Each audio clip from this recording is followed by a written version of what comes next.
सानै उन्दै उन्दै गथ' गोनां सासे सुबुङा तामिलनाडुआव खामानि मावहैनो थांनाया गोमाना दं।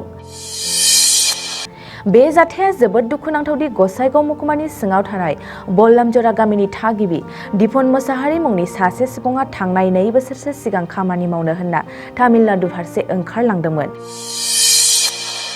आरो थांनाय 3 आरो 4 दानसोनिफ्राय नखर गामि आरो गावनि लोगोफोर खामानि मावलायग्रा सुबुंफोरजोंबो जेबो उदिस गैया जालांबाय। थारैनो जोबोद बिखा खामथाव नखरनि बिमा बुरै आरो बिफा बोराया जेरावबो खबर लासेयावबो दासिमहालागै जेबो खौरां मोननाय जायाखै। फारसेथिं सानै उन्दै उन्दै फिसाज्ला दं दिपन मोसाहारिया। दासान्दि नखराव जोबोद हालाय-हाफाय जानानै दं। बेनिखायनो नैबे सावगारियाव नुनाय दिपन मोसाहारिखौ सोरबाफोर नुसनबायोब्ला गाहायनि होखानाय जानबुं नाम्बाराव खौरां हरनो थाखाय खावलायहरदों दुखुथिया नखरनि सुबुंफ्रा। जानबुं अनजिमा 6015444816 नङाब्ला 7099106452 आव।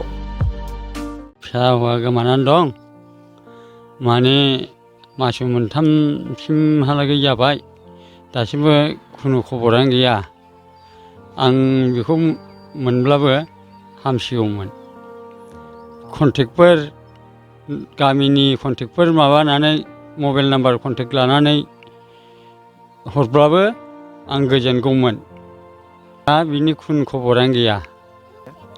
माने तामिलनाडुआव थांदोंमोन। न'खरजों आरो गामिजोंहाय कन्टेक्ट गैलायोबा सोमोन्दो गैलाया ओरैनो बेसेबांसिम गोबाव जाखो? 4 माससिम गोबाव जाबाय। बियो लेखा फरायावबो गोरों एसेबां रोंगौथि गैया। दा बेनिखायनो जायफ्रा बे मानसिखौ नुगोन बिथांमोना जाहाथे बे कन्टेक्ट नाम्बाराव खोन्थाहरो। आरो बेजों लोगोसे मोनसे दुखुनांथाव बाथ्रा बेनो जे बिनि असे फिसा सानै उन्दै उन्दै दङ। दा बेनिखायनो बे गथ'फोरखौ माजों जाहोगोन माजों लोंहोगोन बे बिबौ बिबैफ्रा एसे दुखुआव दङ। बेनिखायनो जायफ्रा नुगोन जाहाथे बिथांमोना बे मानसिखौ खोन्थाहरनो हागोन। गोजोनथाव खौरां, बङाइगाव मेरिडियान किया मटर्स श'रुमआ नोंथांनो लाबोदों गोदान अफार। मेरिडियान किया मटर्स श'रुमआव नोंथाङा खम बेसेनावनो किया कम्पानिनि गुबुन गुबुन मडेलनि गोदान गारिखौ लानो हागोन।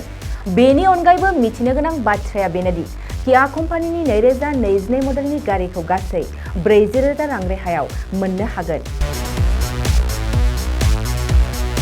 बेजों लोगोसेनो बे श'रुमाव जेखिजाया कम्पानिनि गोजाम गारिखौ सोलाय-सोल' खालामनोबो हागोन। दासान्दि बे अफारा सोलिगासिनो दं।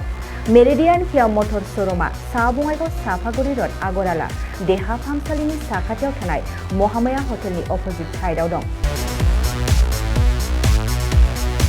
बे अफारखौ मोनफुंनो थाखाय नोंथाङा अनलाइनबो बुकिं खालामहरनो हागोन।